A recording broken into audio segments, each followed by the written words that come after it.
Ladies and gentlemen, welcome back to New York City. Today, in part of us trying to explore every neighborhood in New York City, we have come to the neighborhood of Chelsea. Today we're going to be exploring the two neighborhoods, Chelsea and Hell's Kitchen, here in Manhattan. But before we do any of that, I want to make sure that you guys subscribe and turn on those notifications so you don't miss a single video, because I'm covering every quintessential neighborhood you need to know about here in New York City. There's one thing that we have to do, and that's roll the intro.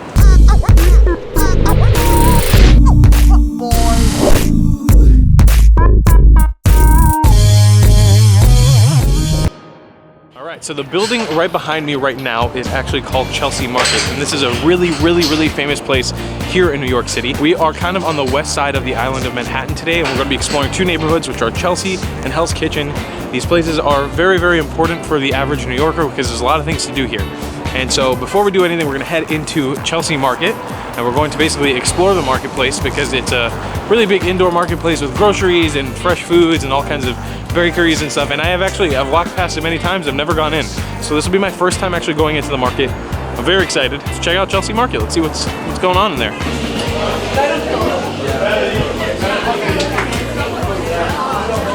So I basically just asked a very friendly employee what she recommends to go check out. She was saying there's an amazing noodle place and an amazing mozzarella stick place here.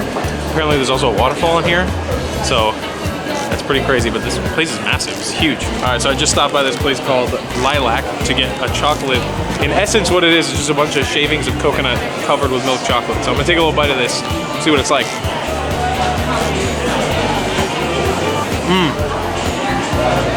That was good. I love coconut and I love chocolate, so this is a great way to get introduced to Chelsea Market.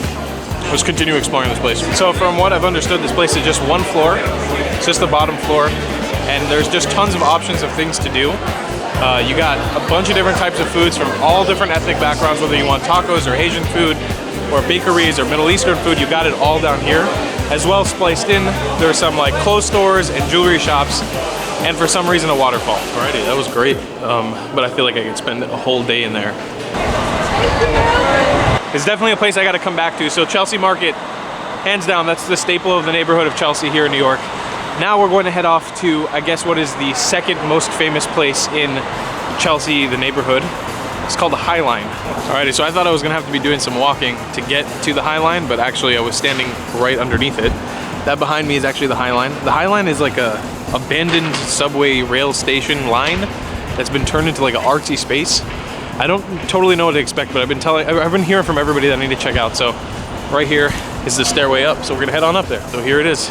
It's basically a subway platform that has been turned into a space. And there's people selling art. There's nice views of the city. It's actually pretty cool. It kind of feels like you're standing on the railway of a subway platform, but there's no subway. All right, so as you can tell right behind me is kind of where the rail used to run. And I guess that's the abandoned part of the platform. And then right beside it is the actual platform, which has been turned into kind of more of the walkway. I guess the railway has turned more into a garden. It's winter right now, so none of the plants are really alive, which kind of sucks. But that's kind of the setup here. It's really cool. There's like a lot of hidden corners here, and you don't even notice they're really there. Like, there's literally just a hidden doorway right here that you can cross over from path to path, and there's always little things hidden. Like here, there's a little art market and a guy playing music. And there's just wonderful views of the city. I think this is a very chill experience, but definitely something worth checking out here in Chelsea. I think it's like the two staples at Chelsea, besides that the rest of Chelsea is a little more dull. Where we're gonna head off to this is like off to the water area and see what they have on the water, but it's definitely a more relaxing experience. If you wanna take a break from the hustle and bustle of the city, I think this could be a cool place to come check out. We have just exited the Highline, and we've dropped into a part of Chelsea called the Meatpacking District. This area, back in the day, used to be full of warehouses that were all about packing up meat and shipping it out, literally the Meatpacking District. And it's still somewhat prevalent. Like you see by the shots that I'm filming right now, just when I was walking the Highline, you could see a company that packs up veal, and yeah, right here. So right down here, it's still very prevalent. Those are actual meatpacking places. This has become a very LGBTQ friendly area. It's gotten a sort of reputation in the New York neighborhoods for being kind of like the gay-friendly neighborhood. It's really cool. There's a lot of cool event spaces here and bars and cafes. But what I'm going to show you guys right now is actually a Samsung event venue. So in addition to all the clothes stores and even the Tesla store that they have here, they also have the Samsung 837, which is Samsung's event space here in New York City. So just keep an eye out if they're doing events and stuff. You might be able to check them out. So just keep an eye out to see if anything is going on. On a day-to-day basis, it just operates like a sort of Apple store for Samsung, which is pretty cool. What an absolutely amazing area. This place is really cool. It looks kind of like you travel back in time. Lots of low-rise buildings. They look very old warehouses and cobblestone streets. It's very cool, but we're gonna leave this district right now, this area, this part of Chelsea. We're gonna move north, I think. So another famous spot here in Chelsea is this mural that's right behind me. It's by the artist named Cobra. We actually covered 2 of these in the Lower East Side as well. But the artist made a mural here with Gandhi and Mother Teresa. It is another really famous spot. It's a nice mural to come look at. It's one of those beautiful pieces of street art here in the city.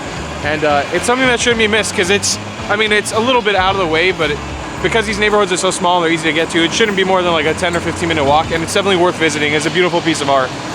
So what we're doing now is we're going to leave the hustle and the bustle of the city. We're gonna head towards the water. We're heading westward towards the waterfront. We're gonna head to one of the piers. I think Pier 62 is our destination, where there's a bunch of really cool activities to be done and seen in that area.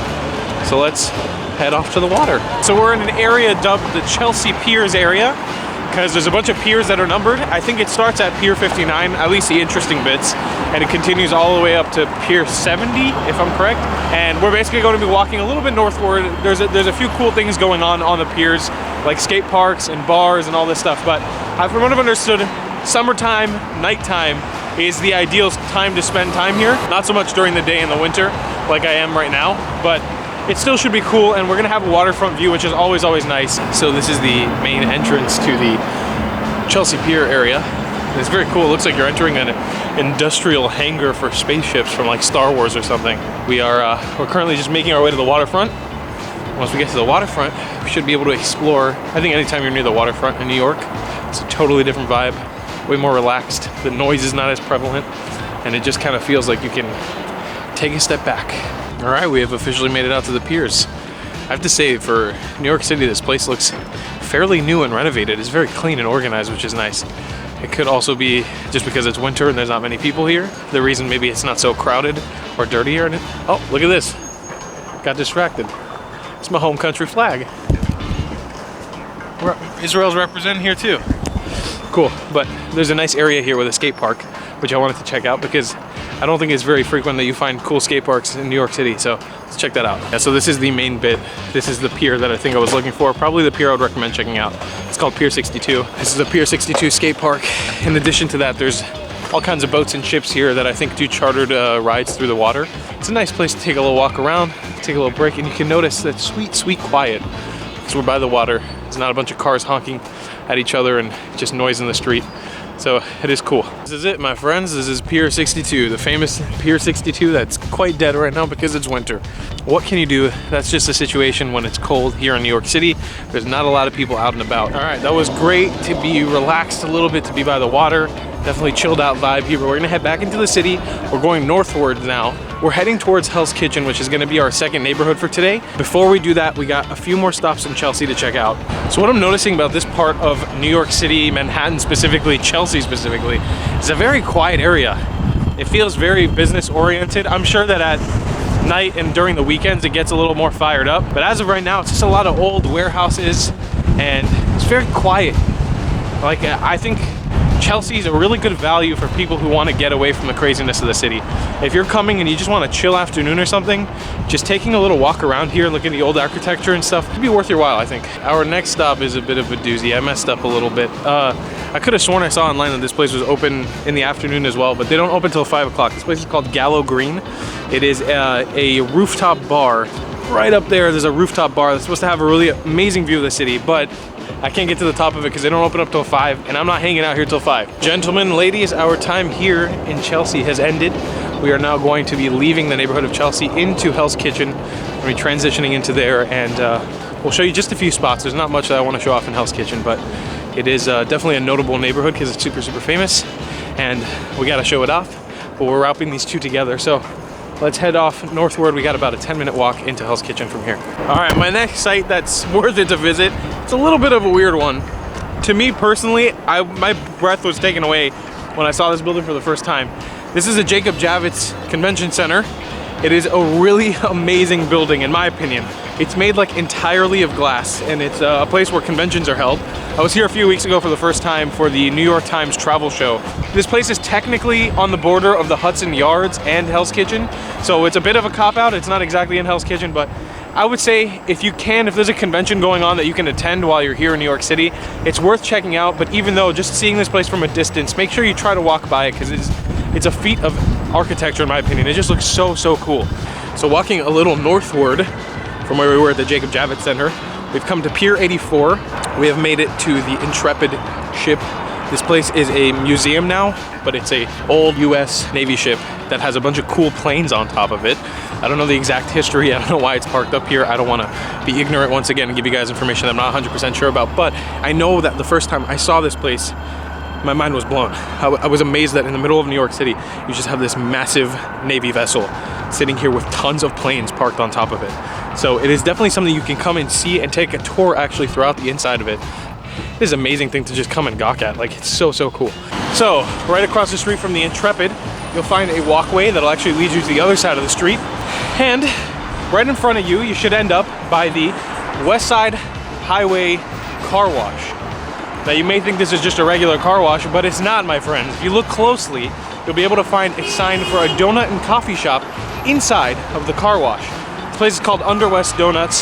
They have some really unique donuts that are worth checking out. Some interesting flavors, and their flagship flavor, the car wash, is something that you want to check out. So, West Side Highway Car Wash. Look inside, you'll find Under West Donuts. Some delicious stuff. So what I'm standing in front of right now is called the Landmark Tavern. This place has been here since 1868. It was originally opened up by an Irishman. It is an Irish pub slash food spot. If you are looking for a place to get that real Irish, immigrant feel in the United States, in New York City specifically, this is a place to check out, the Landmark Tavern. It is super old, super historical. It is a designated historical spot, I think, here in New York City. And it's just very authentic and Irish. If you want to, grab a Guinness, if that's what Irishmen do, you're gonna want to check this spot out. It is definitely a highlight of being in Hell's Kitchen. So right after here, literally just down the block, past the Landmark Tavern, is another famous food spot. This place is called the Gotham Market. It's called the Gotham West Market. It's gonna be a little more of an expensive spot, but it's a cool food court to check out nonetheless. Apparently there's some celebrity chefs in there too, so if you're really looking for some really good food, but you don't want to be in a long line restaurant, this might be the spot to check out. All right, ladies and gentlemen, that is done for Chelsea and Hell's Kitchen. We're finished officially. That's your guide, sort of. I think for me personally, from all the neighborhoods that I've been to so far, this has been sort of the most chilled out.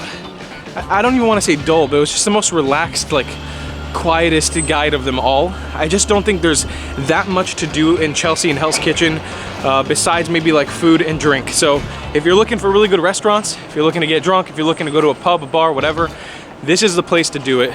Chelsea and Hell's Kitchen, those are your two spots that you really want to check out when you're here in the city. I want to make sure that you guys subscribe and turn on those notifications so you don't miss a single video, because we have guides coming out on literally the entirety of the city. It's gonna be a lot of work, but we got some really cool neighborhoods coming up soon. So just make sure you're subscribed with those notifications turned on so you don't miss a single one of these videos. Also, if you want to support this channel, you can buy some merchandise. It'll be on screen or in the description. And I'll see you guys in the next one. I love you a long time. Goodbye, Clats.